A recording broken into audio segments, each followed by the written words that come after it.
नमस्कार, तुम्हा सर्वांचं आपल्या स्टडी पॉइंट या यूट्यूब चॅनलमध्ये स्वागत आहे। तर 7th पे कमिशन झालं कन्फर्म।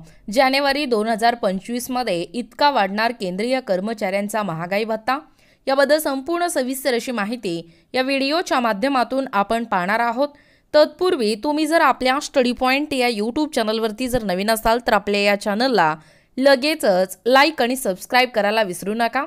चला तर मग वेळ वाया न घालवता 7th पे कमिशन अपडेट म्हणजे कन्फर्म कशा पद्धतीने झालेला आहे व येणाऱ्या पुढच्या या नवीन वर्षामध्ये जानेवारी 2025 मध्ये किती प्रमाणात वाढणार केंद्रीय कर्मचाऱ्यांचा महागाई भत्ता ते या ठिकाणी आपण जाणून घेऊया। बघा, या ठिकाणी तुम्ही टायटल पाहू शकता। टायटल काय आहे बघा, 7th पे कमिशन झालं कन्फर्म। जानेवारी 2025मध्ये इतका वाढणार केंद्रीय कर्मचाऱ्यांचा महागाई भत्ता। बघा, 7th पे कमिशन डीए हायके जानेवारी 2025 केंद्र सरकारच्या या कर्मचाऱ्यांच्या महागाई भत्त्यात डीए वाढ ही केवळ 3% वाढ होऊ शकते। बघा, 7th पे कमिशन अपडेट काय आहे। 2024 वर्ष हे शेवटाकडे आले आहे आणि या वर्षात केंद्रीय कर्मचाऱ्यांना मिळणाऱ्या महागाई भत्त्याबद्दल आपण विविध चर्चा ऐकल्या असतील, पण येणारे 2025 गेले वर्ष केंद्रीय कर्मचाऱ्यांसाठी एक आनंदाची बातमी घेऊन येत आहे। केंद्रीय कर्मचाऱ्यांना मिळणाऱ्या महागाई भत्त्यासंदर्भात मोठी अपडेट देखील समोर आली आहे। महागाई भत्त्यात पुन्हा एकदा वाढ केली जाईल शक्यता आहे। यामुळे केंद्रीय कर्मचाऱ्यांच्या पगारात किती वाढ होणार हे या ठिकाणी आपण जाणून घेऊया। बघा, AICPI निर्देशांकाच्या आकडेवारीनुसार केंद्र सरकारच्या कर्मचाऱ्यांच्या महागाई भत्त्यात म्हणजे डीए वाढ हे केवळ 3% वाढ होईल। सध्याचे ट्रेड पाहिले तर महागाई भत्ता जानेवारी 2025 डीए 56% पोहोचेल। आपण यामागची आकडेमोड समजून घेऊया। आता AICPI निर्देशांकाचे ऑक्टोबर पर्यंतचे आकडे आले आहेत, पण नोव्हेंबर आणि डिसेंबर मधील कल पाहिल्यास केंद्रीय कर्मचाऱ्यांच्या महागाई भत्त्यात केवळ 3% वाढ दिसून येते। बघा, AICPI निर्देशांक हे देशातील महागाई आणि वस्तूंच्या किमतीतील बदलांचा मागोवा घेत असतो। आतापर्यंत जुलै, ऑगस्ट, सप्टेंबर आणि ऑक्टोबर 2024 या 6 महिन्याचे आकडे देखील जाहीर करण्यात आले आहेत। AICPI निर्देशांकानुसार जुलैमध्ये हा आकडा 142.7 अंकावर होता, ज्यामुळे महागाई भत्त्याचा स्कोअर 53.64% पोहोचला। ऑगस्टमध्ये निर्देशांक 142.6 अंक आणि डीए 53.95% वर पोहोचला। सप्टेंबरमध्ये 143.3 अंकांच्या तुलनेत भत्ता स्कोअर हे 54.49% होता आणि त्याच वेळी ऑक्टोबरच्या ताज्या आकडेवारीनुसार निर्देशांक 144.5 अंकावर पोहोचला आहे।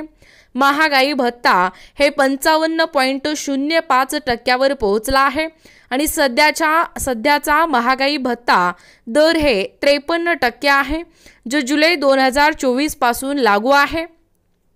बघा, 1 जानेवारी पासून नवीन डीए। केंद्र सरकार दर 6 महिन्यांनी डीए मध्ये सुधारणा करते।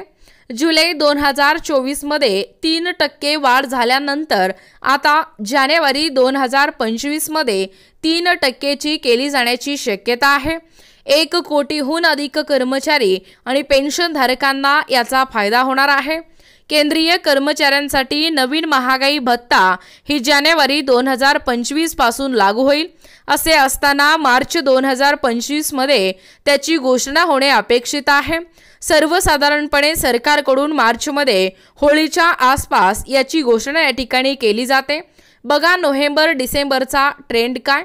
ऑक्टोबर पर्यंत निर्देशांक 144.5 अंकावर आहे, ज्यामुळे महागाई भत्ता 55.05% झाला आहे। पुढील 2 महिन्याचा कल पाहिल्यास नोव्हेंबरमध्ये निर्देशांक 145 अंकावर पोहोचू शकतो, ज्यामुळे महागाई भत्ता 55.59% पर्यंत पोहोचेल। असे असताना डिसेंबरमध्ये निर्देशांक 145.3 अंकावर पोहोचण्याची शक्यता आहे, ज्यामुळे महागाई भत्त्यात चांगली उसळी पाहायला मिळेल। म्हणजेच तो 56.18% पोहोचेल। त्यामुळे एकूण महागाई भत्त्यात केवळ 3% वाढ होण्याची शक्यता आहे। बघा पगारात कितीने होईल वाढ। 7व्या वेतन आयोगाच्या या वेतन श्रेणीनुसार केंद्रीय कर्मचाऱ्यांच्या पगारात कितीने वाढ होईल हे या ठिकाणी आपण समजून घेऊया। किमान मूळ वेतन असलेल्या कर्मचाऱ्यांना वार्षिक 6,480 अधिक मिळतील। उदाहरणार्थ जर एखाद्या कर्मचाऱ्यांचे मूळ वेतन हे 18,000 इतके असेल आणि महागाई भत्ता 56% असेल तर त्याचे कॅल्क्युलेशन पुढील प्रमाणे असणार आहे। बघा जानेवारी 2025 पासून महागाई भत्ता 18,000 रुपये गुणिले 56% बरोबर 10,080 रुपये महिना। जुलै 2024 पासून महागाई भत्ता 18,000 रुपये गुणिले 53% बरोबर 9,540 रुपये महिना। 3% वाढीनंतरचा जो फरक आहे तो 540 रुपये प्रति महिना। बघा एकूणच अशा पद्धतीने या ठिकाणी आत्ताच पाहिल्याप्रमाणे ही जी 7 पे कमिशन अपडेट आहे कन्फर्म झालेला आहे। जानेवारी 2025 मध्ये किती पद्धतीने म्हणजे इतका वाढणार केंद्रीय कर्मचाऱ्यांचा हा महागाई भत्ता, याबद्दल संपूर्ण सविस्तर अशी माहिती या व्हिडिओच्या माध्यमातून आपण पाहण्याचा व कव्हर करण्याचा प्रयत्न केलेला आहोत। अशाच प्रकारचे नवनवीन अपडेट पाहिजे असतील किंवा तुम्ही जर कोणत्याही स्पर्धा परीक्षेची तयारी करीत असाल किंवा तुम्हाला जर आमचे अध्यापनाचे व्हिडिओ आवडत असतील किंवा तुम्ही जर आपल्या स्टडी पॉइंट या यूट्यूब चॅनलवरती जर नवीन असाल तर आपल्या या चॅनलला लगेचच लाईक आणि सबस्क्राईब करायला विसरू नका। भेटूया अशाच पुढच्या नवीन व्हिडिओमध्ये, तोपर्यंत धन्यवाद।